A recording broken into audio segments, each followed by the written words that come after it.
How's it going? Hey, check this out. On August 1st, my phone got stolen. In my other YouTube video, when I was waiting on a train in Fort Worth, in Texas, I'm actually back in Texas right now. I went up to Little Rock and then to Tennessee, and then I ended up just coming back here to Dallas. But, anyways, that phone that got stolen from a couple months ago, it was August 1st is when that guy gave me a ride. And anyways, they stole my phone. And the stalkers, that follow me around, they've been doing all sorts of crazy stuff. And I wouldn't be surprised. They probably have my phone. And they do all kinds of crazy stuff to frame me and this, that, and the other. I wouldn't be surprised if they have clearly they have possession of that phone. And so check this out. So I couldn't figure out how to turn that phone off. I got on Google Maps and went to the place where I got the phone. It's one of those free government phones. I was broke at the time, and I needed my phone broke, and I didn't have a phone, and so I went there and signed up for it. Well, I only had it like 2 weeks. I had it for like the 2 weeks that I was in Holbrook in Arizona, and then I hopped a freight train. I hopped a train, and when I got to Kansas, I was like 30 miles south of Topeka, whatever that town is called right there. And some guy gave me a ride, and the guy stole my phone. Anyways, so I thought that the screen was all broken and cracked, and I don't even know how you could use the phone. It actually got like totally destroyed. So I don't know how. I think somebody destroyed it because they were hoping that I would throw it away, and I think that their goal was to get their hands on that phone. I mean, there's no doubt about that. For one, because the whole screen totally got all cracked for like I don't know how, and it just like happened overnight. That first night, as soon as I got into Kansas, when I jumped off that freight train. Anyways, nonetheless, they were successful in stripping me of that phone. And because the next day that guy offered to give me a ride up to Wichita, Kansas. Did I say Topeka? I meant Wichita. Anyways, so they were successful in stripping that phone out of my possession. And when I got 30 miles south of Wichita, this guy offered me a ride, and I threw all my stuff in the back. Well, then we went around the parking lot, and he offered another guy a ride. And that other guy went to throw his stuff in the back, and he was kind of messing around back there for a while, but I didn't think nothing of it. Anyways, we ended up, when we got to Wichita, I went to grab my stuff, and I grabbed my bucket, I grabbed my backpack, I grabbed the plastic bag. I forgot there was two plastic bags. The other plastic bag had my battery bank, my phone charger, it had my that other phone, it had like I think some snacks, a couple things. It was a bag full of stuff. Anyways, I called the guy back, and then he never responded. And okay, well, I figured, well, the screen's all cracked anyways, and he'll probably just throw it away. Well, I figured if nobody's using the phone, there's a time limit. I thought it was 1 month. After a month, it would automatically get shut off. Well, I got on Google, and I was trying to find the phone number to the place, and it didn't have a website, and I couldn't figure out the number. I didn't even know, what the name of the company was. That, anyways, long story short, I ended up I finally figured it out last week. It was about a week ago. I finally figured it out how to call which company and what their phone number was. So I called them, and apparently you can't they told me that I couldn't even do it over the phone. They said that you have to physically go into the store and buy a new SIM card, and in order to deactivate the previous one. And I said, well, but I haven't used the phone. Somebody stole it from me 2.5 months ago. And they said, well, somebody's using the phone and it's not going to, because it was still active. She said that it was 2 months. It's 60 days. If the phone doesn't get used for 60 days, it will shut itself off. The company will automatically shut it off. Well, it had been 60 days plus a week, plus like 6 or 7 days, which means that 6 or 7 days after they stole it from me, somebody was still using the phone.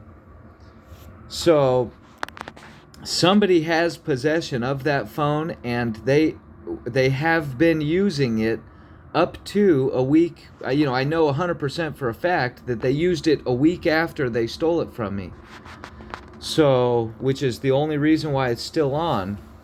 And I've been in Kansas, I've been in Texas, I've been in Oklahoma, I've been in Arkansas, I went to Tennessee, and now I just got back to Texas. Unless I physically go back to Arizona, I'm like, well, can't I just do it over the phone? She said it's only $5 for a new SIM card. Well, can't I just do it over the phone and mail it to my mom's house, or somewhere, and somewhere that I trust they can throw it away? And she said, no, you can't do it over the phone. I have to physically go into the store in Winslow, Arizona, or Holbrook, Arizona. So not only does somebody have possession of a phone that's in my name, but I can't turn it off without going back to Arizona and going into the store inside of Holbrook. So yeah, so that's going on. That happened August 1st was the day that they stole that phone from me. I know that for sure because that's the day that we bought that kayak, and I kayaked down that river for a while. I don't know if that post is still on my face. In fact, well, I don't know if that post is still on my Facebook, but if you scroll down my Facebook long enough, you'll see which day I bought that kayak and jumped in the river, and it was August 1st. Anyways, nonetheless, these people have been following me around, and they're doing all the crazy stuff they're doing and trying to set me up and trying to, oh my God, they've just been harassing me and causing all kinds of crazy problems, and they've been like just, oh my gosh. You wouldn't believe the stuff these people have been doing. I wouldn't, and knowing that they have possession of that phone, which is still in my name, and I cannot shut it off, I wouldn't be surprised.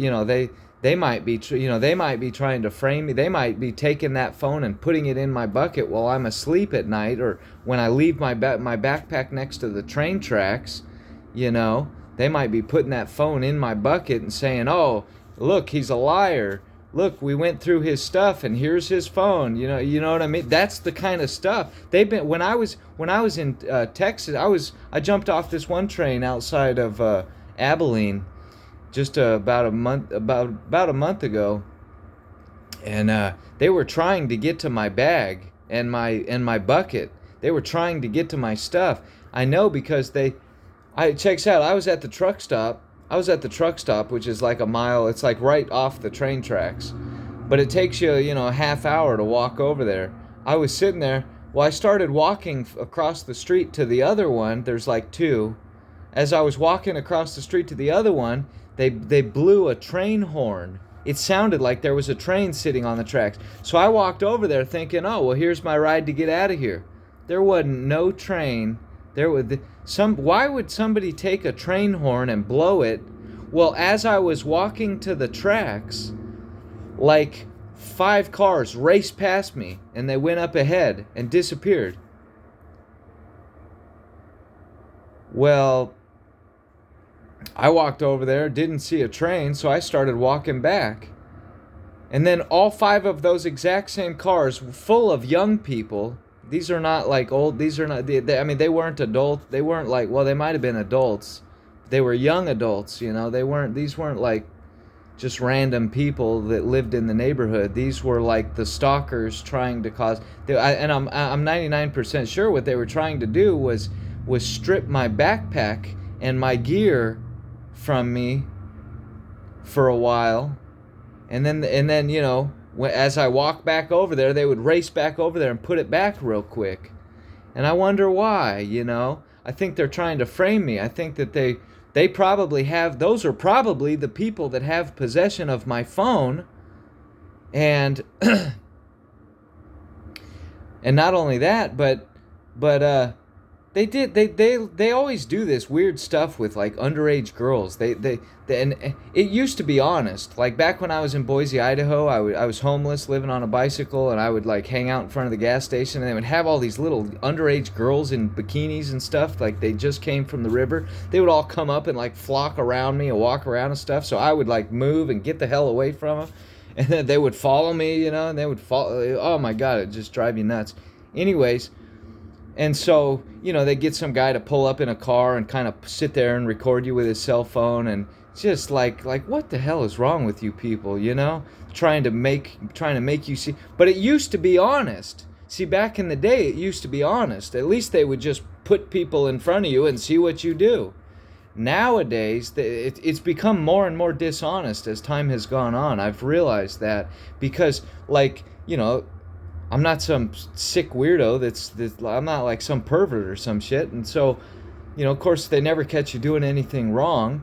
And, well, that's not the result that they're after. They're not satisfied with that, you know. So they've found ways to become more and more dishonest. You be walking. They've introduced like all this kind of trickery kind of stuff where you be walking and then they'll yell, "Hey you," on the other side and then you turn your head, you know, to find out what some guy is yelling about, and then they'd have like, you know,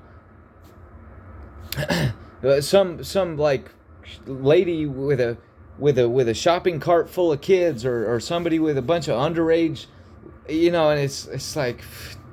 It's so annoying. It drives you nuts. But, you know, what are they doing? You know, they're obviously got somebody on the other side of you recording you with a cell phone. It's become dishonest, though. It has become dishonest, completely dishonest. They don't just, you know, watch you and see what you do, you know, because they did that. I mean, they've been doing that for many, many, many, many years, you know. And they never get the desired result. They never get what they're trying to present to people. You know, they're not getting what they want out of the situation. So they've come up with all these ways to like, or they'll bang on something, you know, to get you to turn your head, and then, you know what I mean? Or as soon as if they know you're gonna look a certain way, they'll like have people race over there and to walk right in that path. You know, it's like stupid shit that. Like, what the hell is wrong with these people? You know, it's, my gosh, it'll drive you flat insane. It's the most annoying thing in the world. But anyways, so yeah, that's like, the truck stop. So that day when they did that thing with the train, I went and sat out. I was sitting out in front of this truck stop, and they kept doing those goofy things with the, you know, they film you, and people, I got like, there's a whole group of stalkers that follow me around with cameras and shit. They got phones, they're pulling their phones out, they're recording this stuff from 5 different angles, you know? And so, you know, they can put together a collage of different video from different angles and all this kind of stuff. Think about this. So what about that jacket that they stole from me? About a month ago, they stole my jacket, they stole my shirt, they stole my hat while I was sleeping. They stole this stuff out of my bucket. They stole my white face mask that I bought from that bus driver in Oklahoma City. What else? They've been stealing all my clothes. So they get all these people, you know, to film you from different angles, you know what I mean? So then what? They get somebody else to pretend to be you, and then stand behind you, and then they can like turn their head or like, you know, do some weird like perverted sick shit. You know what I'm saying? And then oh, that's him. Even though it'd be somebody that's not even you. You know what I mean? Listen, if anybody tells you anything about me, unless you can clearly see my face the whole time it's happening, believe me, they're full of shit. Straight up, they're full of shit. I mean, you know, I don't make this stuff up. This is reality, and this is what these people are doing. They're full of shit. And I know the intentions these people have. It's not good. You know, it's not good at all. And they're, like I said, they're coming up with all these different, totally dishonest. It's just pure dishonesty. That's what it is. I could, because when I was when I was sitting there in front of that, I went and sat in front of that truck stop on my backpack with my bucket sitting next to me, and I was wearing my jacket with my hood over, which I kind of make a habit to do because lately I've had people putting stuff in my ears all the time, even as I'm walking. I've had people, the other day when I was on a Greyhound bus, I fell asleep and I was laying like this, and the guy put poison in my ear while I was sleeping on the Grey. The guy sitting behind me, or the guy sitting next to me, yeah, my ear was burning by the time I got there. I had to like rinse it out with a bunch of water. And anyways, so yeah, I mean, you can clearly see the intentions of these people, you know.